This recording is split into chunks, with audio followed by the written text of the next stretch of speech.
യേശുവിൽ ഏറ്റവും പ്രിയപ്പെട്ടവരെ, എല്ലാവരും വളരെ സന്തോഷമായിട്ടൊക്കെ ഇരിക്കുന്നു എന്ന് വിശ്വസിക്കുന്നു. ഒരു വലിയ സന്തോഷത്തോടും പ്രാർത്ഥനയോടും കൂടെയാണ് ഓരോ ദിവസവും നമ്മളെല്ലാവരും ഒരു കുടുംബം പോലെ മുന്നോട്ട് പോകുന്നത്. ഒരുപാട് പേർ ഈ ശുശ്രൂഷയെപ്പറ്റി ഈ നാളുകളിൽ പുതിയതായിട്ട് അറിയുന്നുണ്ട്, കേൾക്കുന്നുണ്ട്. ലക്ഷക്കണക്കിന് ആളുകളിലേക്ക് ഈ വചനം എത്തുന്നുണ്ട്. എല്ലാ അനുഗ്രഹങ്ങളും നിങ്ങൾക്കുണ്ടാകട്ടെ എന്ന് പ്രാർത്ഥിക്കുവാണ്. നല്ലൊരു ദിവസമായിരിക്കട്ടെ ഇന്ന്. ഈ ആലയത്തിൽ ലഭിച്ച ഈ പ്രാർത്ഥന നിങ്ങൾ ചെല്ലാറുണ്ടെന്ന് വിശ്വസിക്കുന്നു. ലഭിച്ചവർ ഞാൻ ആ പ്രാർത്ഥനയൊന്ന് ആദ്യം പ്രാർത്ഥിക്കുവാണ്.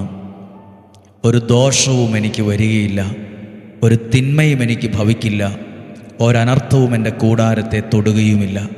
എൻ്റെ ദൈവത്തിൽ ഞാനിത് വിശ്വസിക്കുന്നു. ഞങ്ങൾ ഇവിടുന്ന് ചെല്ലുന്നൊരു പ്രാർത്ഥനയാണ്.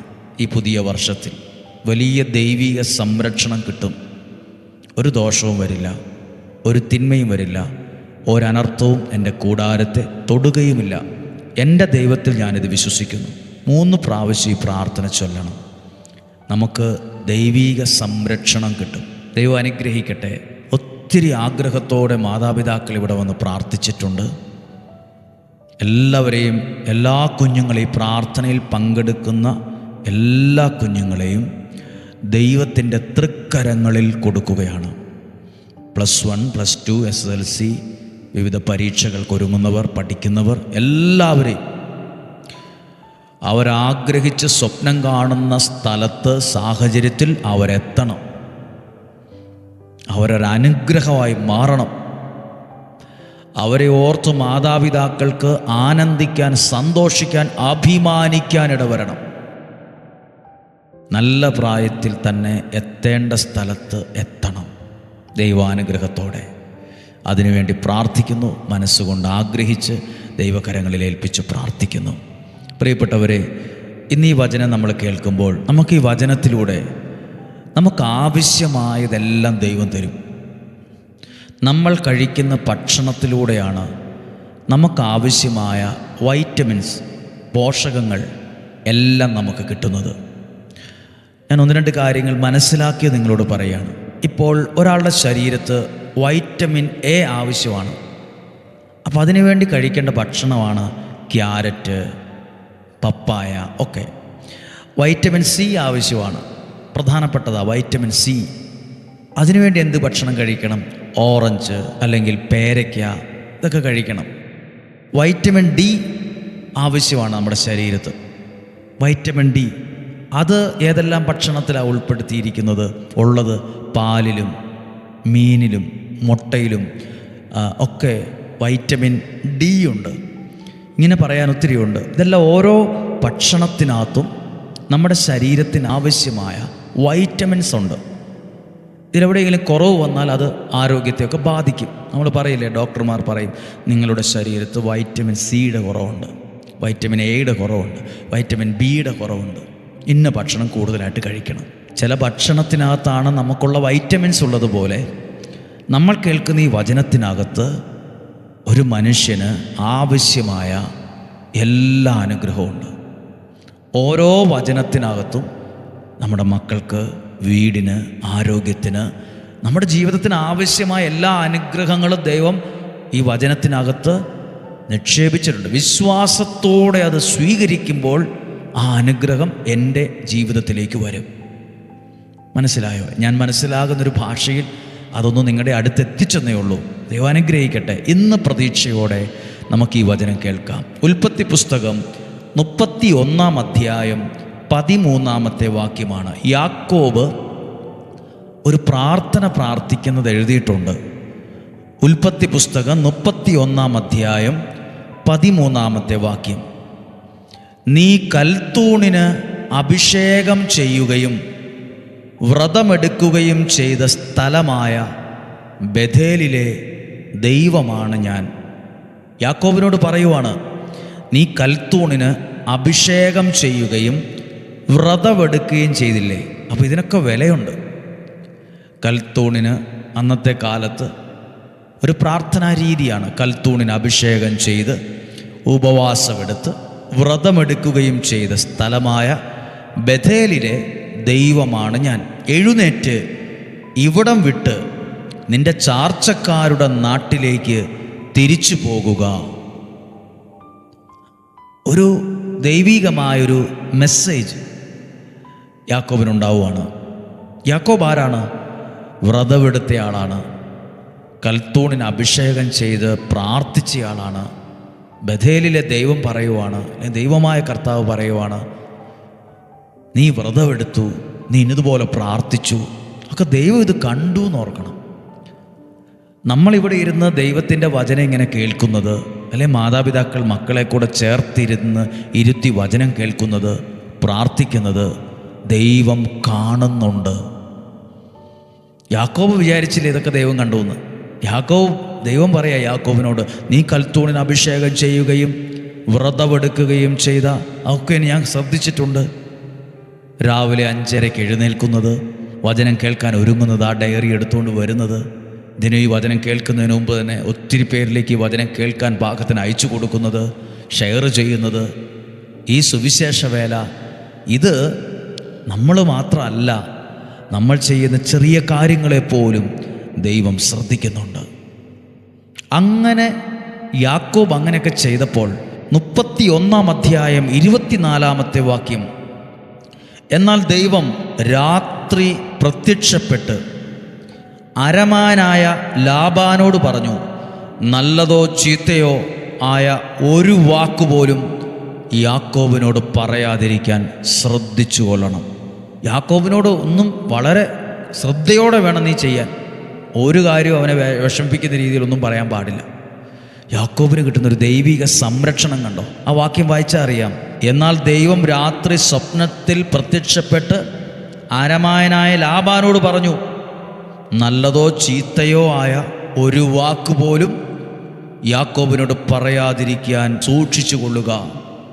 പ്രിയപ്പെട്ടവരെ, ഒരു പോറൽ പോലും വെക്കാതെ, ഞാനതിനെ അങ്ങനെ കാണുക, കൽത്തൂണിന് അഭിഷേകം ചെയ്യുകയും വ്രതമെടുക്കുകയും ചെയ്ത യാക്കോബിനെ ദൈവം ഒരു മനുഷ്യൻ്റെ വാക്കുകൊണ്ട് പോലും പോറലേൽക്കാത്ത വിധം, ഉപദ്രവമേൽക്കാത്ത വിധം സൂക്ഷിക്കുന്നതാ ഞാൻ മനസ്സിലാക്കിയത്. പ്രാർത്ഥിക്കുന്നവനെ, ദൈവത്തിൻ്റെ വചനത്തിൽ വിശ്വാസം അർപ്പിക്കുന്നവനെ കരുതുന്ന, സൂക്ഷിക്കുന്ന, ദൈവത്തിൻ്റെ പൊൻകരത്തിൽ കൊണ്ടു നടക്കുന്ന അനുഭവങ്ങളുണ്ടാവും. ദൈവത്തിൻ്റെ പൊൻകരത്തിൽ അവരെ സൂക്ഷിക്കും.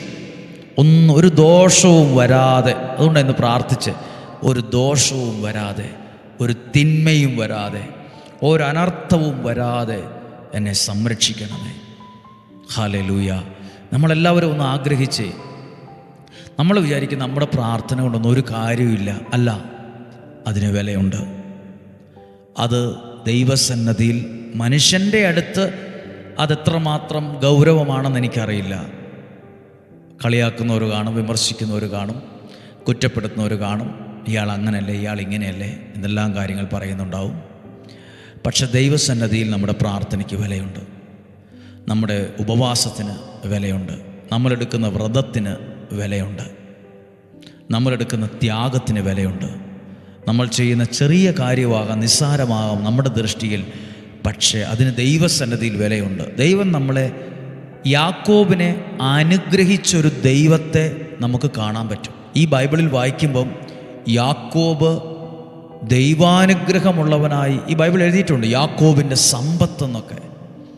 യാക്കോബിനെ ദൈവം ഒത്തിരി അനുഗ്രഹിച്ചു എന്നാണ് കാണാൻ കഴിയുക. യാക്കോബിനെ അനുഗ്രഹിച്ചതിന് ഒരു കാരണമാണ്, നീ കൽത്തൂണിന് അഭിഷേകം ചെയ്യുകയും വ്രതമെടുക്കുകയും ചെയ്ത, അങ്ങനെ എഴുതിയിട്ടുണ്ട്. അപ്പം നമ്മളെടുക്കുന്ന പ്രാർത്ഥനയ്ക്ക് വിലയുണ്ട്. ഒരുപക്ഷെ നിങ്ങൾ ഒരു ശുശ്രൂഷയ്ക്കൊക്കെ പോകുന്നത്, ഒരു പ്രാർത്ഥനയിൽ പങ്കെടുക്കാൻ പോകുന്ന ഒത്തിരി ദൂരെയൊക്കെ ആയിരിക്കും. അപ്പം നമ്മളോടൊക്കെ ചോദിക്കും, ഇവിടെയൊക്കെ പ്രാർത്ഥനാലയങ്ങളൊക്കെ ഉണ്ടല്ലോ, ഇവിടെ എങ്ങാനും പ്രാർത്ഥിച്ചാൽ പോരെ, ഇനി എന്തിനാ ഉടുത്തൊരുങ്ങി അങ്ങ് പോണോ? നമ്മളെടുക്കുന്നൊരു വിലയാണ്, നമ്മൾ കൊടുക്കുവാണ്. ചില സ്ഥലത്ത് പോയി നമുക്ക് മനസ്സിലൊരു പ്രചോദനം കിട്ടുവാന്നിരിക്കട്ടെ, ഇന്ന സ്ഥലത്തൊന്ന് പോകണം, ഒരു ദിവസം അവിടെ പോയി ഒന്ന് പ്രാർത്ഥിക്കണം. അത് ദൈവം തരുന്നൊരു പ്രചോദനമാണ്. അപ്പോൾ നമ്മൾ ഓർക്കും, അയ്യോ ബസ്സിന് പോകണം, അവിടെ ബസ് ഇറങ്ങിയിട്ട് വേറെ ബസ്സിന് കയറണം, അവിടെ ചൂടാണ്, അവിടെ തണുപ്പാണ്, അവിടെ റൂമൊന്നും കിട്ടത്തില്ല, അവിടെ പോയി എങ്ങനെ നമ്മൾ ഒരു ദിവസം ചിലവഴിക്കും ചിന്തിച്ചാൽ ഒത്തിരി കാര്യങ്ങൾ ബുദ്ധിമുട്ടാണ്. എന്നാലും നമ്മളൊക്കെ ചില വില കൊടുക്കുമ്പോൾ അത് സ്വർഗത്തിലെ ദൈവം അത് കാണുന്നുണ്ടെന്നാണ് ഞാൻ വിശ്വസിക്കുന്നത്. നമ്മളൊക്കെ വചനം കേൾക്കാൻ വേണ്ടി നേരത്തെ എഴുന്നേറ്റ് ആ പ്രാർത്ഥനാ മുറിയിൽ വന്നതും, അല്ലെങ്കിൽ ആ ബെഡ്റൂമിൽ ഇരുന്നുകൊണ്ട് തന്നെയോ, സെറ്റിയിൽ ഇരുന്നോ, മേശയിലിരുന്നോ, പ്രാർത്ഥനാ റൂമിലിരുന്നോ, വാഹനത്തിലിരുന്നോ, യാത്രയിടയിലോ വചനം കേൾക്കുമ്പോൾ ദൈവത്തിൻ്റെ സ്വർഗം ഏറ്റവും കൂടുതൽ സന്തോഷിക്കും. സ്വർഗം നമ്മളെ ഓർത്ത് സന്തോഷിക്കും. സ്വർഗം ഏറ്റവും കൂടുതൽ സന്തോഷിക്കുന്നത് ആ ദൈവവചനം കേട്ട് ഒരു മനുഷ്യൻ ദൈവത്തിലേക്ക് വരുമ്പം അത് സ്വർഗത്തിൽ സന്തോഷം ഉണ്ടാകുമെന്ന് ബൈബിളിലുണ്ട്. പ്രാർത്ഥിക്കാൻ പോവുകയാണ്. യാക്കോബിനെ അനുഗ്രഹിച്ച ദൈവം എന്നെയും അനുഗ്രഹിക്കും, എൻ്റെ തലമുറയെ അനുഗ്രഹിക്കും, എൻ്റെ കുടുംബത്തെ അനുഗ്രഹിക്കും. യാക്കോബിനെ അനുഗ്രഹിച്ച് ഒന്നുമില്ലാതായി പോയവനാണ് യാക്കോബ്. ഒരു കല്ല് തലയണയായി കിടന്നുറങ്ങിയവനാണ് യാക്കോബ്. ആ യാക്കോബിനെ ഒന്നുമില്ലായ്മയെന്ന് ഉയർത്തി യാക്കോബിൻ്റെ സമ്പത്തൊന്നു വരെ, യാക്കോബിന് ഇഷ്ടം പോലെ ദൈവം സമ്പത്തിനെ കൊടുത്തു എന്ന് എഴുതി. ഒന്നുമില്ലായ്മയെന്ന് യാക്കോബിനെ എല്ലാം ഉള്ള ഒരവസ്ഥയിലേക്ക് ദൈവം ഉയർത്തിയെന്ന്. അനുഗ്രഹമാണ് ഇന്നത്തെ അവസ്ഥയ്ക്ക് മാറ്റം വരുത്തി മറ്റൊരാൾ അതിശയിക്കുന്ന വിധത്തിൽ ഒരു ഭാഗ്യവും ഒരു ജീവിതവും ഒരു സ്വപ്നവും ഒരു പ്രതീക്ഷയൊക്കെ തരുന്നത്. പ്രാർത്ഥിച്ചേ, കർത്താവേ, പ്രത്യേകം ഞങ്ങൾ ഡെയിലി ബ്ലെസ്സിങ്ങിലൂടെ വചനം കേൾക്കുന്ന എല്ലാവർക്കും വേണ്ടി പ്രാർത്ഥിക്കുന്നു. ഈ അയച്ചു കൊടുത്തവർ, സ്വീകരിക്കുന്നവർ, എഴുതുന്നവർ, പഠിക്കുന്നവർ, പ്രാർത്ഥിക്കുന്നവർ എല്ലാവർക്കും വേണ്ടി പ്രാർത്ഥിക്കുന്നു. രാവിലെ എഴുന്നേൽക്കുന്നവർ, ഈ സമയം തന്നെ കാണുന്നവർ, ഇന്ന് ചില പ്രത്യേക സങ്കടത്തിൻ്റെ മുമ്പിലിരുന്ന് ഈ വചനം കേൾക്കുന്നവർ, ഇനി എന്നാ ചെയ്യും, എന്ത് ചെയ്യും, എന്നാ പറയും, എങ്ങനെ കൊടുക്കും, അയ്യോ ആ പ്രശ്നം വന്നു കഴിഞ്ഞാൽ എൻ്റെ ജീവിതം തന്നെ തകർന്നു പോകുമോ, ഒരു വലിയ പ്രതിസന്ധിയുടെ മുമ്പിലിരുന്ന് ഇന്ന് സങ്കടത്തോടെ ഇരുന്ന് ഈ വചനം കേട്ടവർ കാണും. ദൈവത്തിൻ്റെ കരം നിന്നെ ശരിക്കും ഹോൾഡ് ചെയ്യും, ചേർത്ത് പിടിക്കും. ദൈവത്തിൻ്റെ കരം മുറുക്കെ പിടിക്കും. എന്നെ ദൈവത്തിൻ്റെ കരം എന്നെ നടത്തും, എന്നെ പരിപാലിക്കും. ദൈവത്തിൻ്റെ ഇടപെടൽ എനിക്കുണ്ടാകും. ഈ വചനം കേട്ട ഓരോ വ്യക്തികളെയും, കുഞ്ഞുങ്ങളെ, യുവതി യുവാക്കൾ എല്ലാവരെയും അനുഗ്രഹിക്കട്ടെ. പ്രത്യേകിച്ച് പരീക്ഷയ്ക്ക് ഒരുങ്ങുന്നവർക്ക് പഠിക്കാൻ കഴിയട്ടെ, ഓർമ്മശക്തി ലഭിക്കട്ടെ, മാനസികമായ ആരോഗ്യം, ശാരീരികമായ ആരോഗ്യം, ബുദ്ധിപരമായ ആ ഒരു കഴിവെല്ലാം ലഭിക്കട്ടെ. പഠിച്ച കാര്യങ്ങൾ ഒരു അനുഗ്രഹമാകത്തക്ക വിധം ജീവിതത്തിൽ മാറട്ടെ. നല്ലൊരു വിജയമുണ്ടാകും. നന്നായിട്ട് പഠിക്കാൻ പറ്റും. മനസ്സ്, ആ അന്തരീക്ഷം, കുടുംബത്തിന് അന്തരീക്ഷം ക്രമപ്പെടട്ടെ. പഠിക്കാൻ പറ്റുന്നൊരു അന്തരീക്ഷം ഭവനത്തിനകത്ത്, മുറിക്കകത്തുണ്ടാകട്ടെ. ഒത്തിരി ഫോൺ ഉപയോഗമൊക്കെ ഉണ്ടോ? ഒത്തിരി ഉപയോഗിച്ച് ഫോണിൻ്റെ അഡിക്ഷനായി മാറുന്ന സാഹചര്യമുണ്ട്. അതൊക്കെ ഒന്ന് ശ്രദ്ധിച്ചേ. അതൊക്കെ നമ്മുടെ പഠനത്തെ ചിലപ്പോൾ ബാധിക്കും. കുഞ്ഞുങ്ങളെല്ലാവരും ശ്രദ്ധിച്ചേ. ഫോൺ ഉപയോഗിച്ചോ, പക്ഷെ അതിൻ്റെ ആ ഒരു നിയന്ത്രണത്തിൽ ഉപയോഗിക്കുക. അധികമായി ഉപയോഗിച്ചാൽ അത് പഠിക്കാൻ പറ്റില്ല, ഓർമ്മയിൽ നിലനിൽക്കില്ല പലതും. ഒത്തിരി അഡിക്ഷൻ ആവല്ല്. അതിൻ്റേതായൊരു പാകത്തിന് ഉപയോഗിക്കുക. നിങ്ങൾക്ക് ഒരു നല്ല ജോലി, നല്ലൊരു ജീവിതമായി കഴിയുമ്പോൾ നിങ്ങൾക്ക് ഇഷ്ടംപോലെ ഉപയോഗിക്കാം. ഇപ്പോൾ പഠിക്കുന്ന സമയത്ത് അധികമായി ഉപയോഗിക്കാതെ ആവശ്യത്തിന് അത് ഉപയോഗിച്ച് അത് പഠിക്കാൻ നിങ്ങൾക്ക് കഴിവും പ്രാപ്തിയും ഒക്കെ ലഭിക്കട്ടെ. നിങ്ങൾ അനുഗ്രഹമാകാൻ വേണ്ടി പറഞ്ഞെന്ന് മാത്രമേ ഉള്ളൂ. നിങ്ങളുടെ ജീവിതം ഒരു നല്ലൊരു ബ്രൈറ്റ് ഫ്യൂച്ചർ എന്നൊക്കെ പറയില്ലേ, ഒരു ശോഭനമായ ഭാവി ഉണ്ടാകാൻ വേണ്ടി പ്രാർത്ഥിക്കുന്നതിൻ്റെ ഭാഗമായാണ് പറഞ്ഞത്. കുഞ്ഞുങ്ങളെ വിഷമിപ്പിക്കാനോ അല്ലെങ്കിൽ നിയന്ത്രണം കഠിനമാക്കാനൊന്നും ഉപദേശിക്കാനൊന്നും അല്ല. നിങ്ങളെ മനസ്സിലാക്കുന്നു, നിങ്ങൾക്ക് വേണ്ടി പ്രാർത്ഥിക്കുന്നു. നിങ്ങൾക്ക് നല്ല ഭാവിയുള്ള പിള്ളേരാണ്, നല്ല കഴിവുള്ള പിള്ളേരാണ്, സാമർഥ്യമുള്ളവരാണ്. അതിനെ ഒന്ന് ഡെവലപ്പ് ചെയ്യുമ്പം നിങ്ങളുടെ ഭാവി ഒത്തിരി അനുഗ്രഹമായിട്ട് മാറും. പ്രാർത്ഥിക്കട്ടെ. കർത്താവേ, ഈ ഡെയിലി ബ്ലെസ്സിങ്ങിൽ വചനം കേൾക്കുന്ന എല്ലാ കുടുംബങ്ങളെ അങ്ങ് അനുഗ്രഹിക്കണമേ. ഈ വചനം കേട്ടവരെ അനുഗ്രഹിക്കണമേ. യുവതി യുവാക്കളെ അനുഗ്രഹിക്കണമേ. അവരുടെ ജോലിയിലെ പ്രഷർ, പഠിക്കാൻ പറ്റാത്ത സാഹചര്യം എല്ലാം മാറണമേ. അനുഗ്രഹമുള്ളൊരു ജീവിതവും ഭാവിയും ഉണ്ടാകണമേ. സ്വപ്നങ്ങൾ യാഥാർത്ഥ്യമാകട്ടെ. ദൈവഹിതപ്രകാരമായ നല്ല കാര്യങ്ങൾ ജീവിതത്തിൽ വന്നു ചേരട്ടെ. കുഞ്ഞുങ്ങൾക്ക് പഠിക്കാൻ കഴിയട്ടെ. അനുഗ്രഹാലയത്തിൽ ഞങ്ങൾക്ക് ലഭിച്ച സകല പ്രാർത്ഥന ആവശ്യങ്ങളെ ഓർത്ത് പ്രാർത്ഥിക്കുന്നു. ഭവനങ്ങളിലിരുന്ന് പ്രാർത്ഥിക്കുന്ന കുഞ്ഞുങ്ങളെ, എഴുതി വെച്ച് പ്രാർത്ഥിക്കുന്നവരെ, ഇവിടെ നിന്ന് കൊടുത്ത സ്ലിപ്പ് പൂരിപ്പിച്ച് ഒന്ന് ഇവിടെയും ഒന്ന് അവരുടെ ഭവനത്തിലും വെച്ച് പ്രാർത്ഥിക്കുന്നവരുണ്ട്. അവരെല്ലാം യേശുവെ അങ്ങയുടെ തൃക്കരങ്ങളിൽ ഏൽപ്പിച്ച് പ്രാർത്ഥിക്കുന്നു. അവരെ മനസ്സിൽ കണ്ടുകൊണ്ട് നെറ്റിയിൽ കുരിശു വരച്ചെന്ന പോലെ പ്രാർത്ഥിക്കട്ടെ. കർത്താവേ, വചനം കേട്ട് പ്രാർത്ഥിച്ചൊരുങ്ങുന്ന കുഞ്ഞുങ്ങളെ തിരുരക്തത്താൽ വിശുദ്ധീകരിച്ച് വചനത്താൽ നിറച്ച് പരിശുദ്ധാത്മാവിനാൽ തന്നെ നയിക്കണമേ.